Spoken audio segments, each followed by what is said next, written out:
So tell us a bit about the societal implications of the software. Wow, good question. Okay, let's go into a supermarket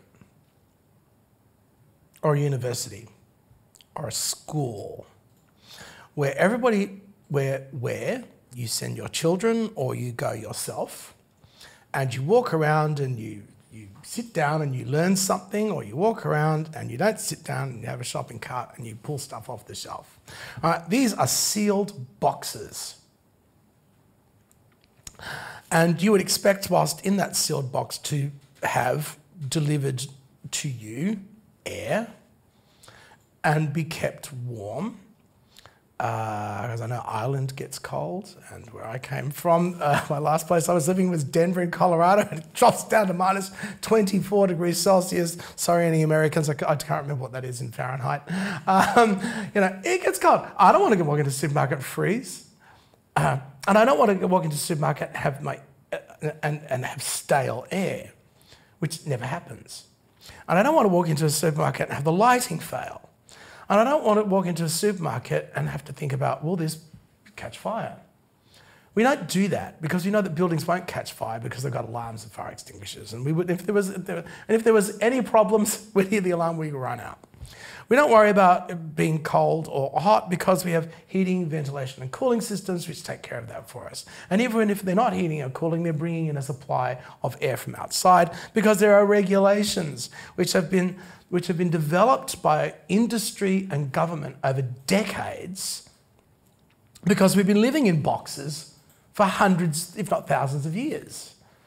We don't want the supermarket to smell like a cave. We've gone past that. So we've got regulations about how these buildings are built, the stuff that has to be built into them so that you and me can walk around and never have to think about our safety when we get into that lift that takes us to the 50th floor. I mean, think about that. Or we get on the escalator, which takes you through 100 metres in the underground, right? Or where the air comes from in the underground. But that stuff doesn't just magically, again, this isn't Disneyland, that stuff just doesn't magically happen. People don't walk around in a very big city like London or Dublin or New York or Sydney, Australia. They don't walk around in these cities and go to malls, or Dubai, where it's 50 degrees Celsius outside. You don't walk around and worry about, I wonder if this one's going to break down. So no one even thinks about that because of the regulations that go into building them. Now, that means that men and women and men, have to put systems into those buildings or those places in a way that passes muster with regulations for what they're doing. That means they need to install things.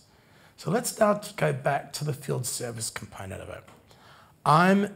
We'll use the shopping mall, because I think everyone can, in my mind, I'm at the shopping mall, and there's an escalator, right?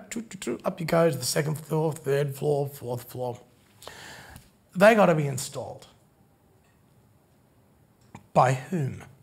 Well, by people that sell escalators, one would imagine, or lifts, or fire alarm systems.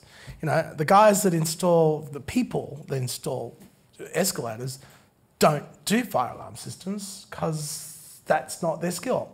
They're the escalators. So they're going to install those. And they've got to work all day, every day, and not mash anything up or cause anybody any harm.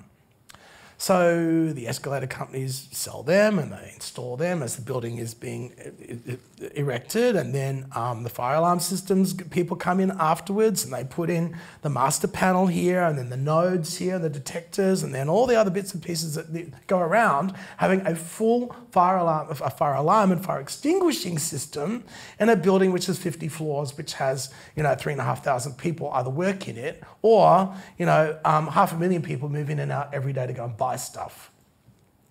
500,000 people, that's a lot. So there's a lot of regulation, and the regulations work because we are safe. They work for the general public, and they work because people know what they're supposed to do, and they work because in field service management, you give them notice about what they need to remember to do in order to install something in a way that again will pass muster for regulations.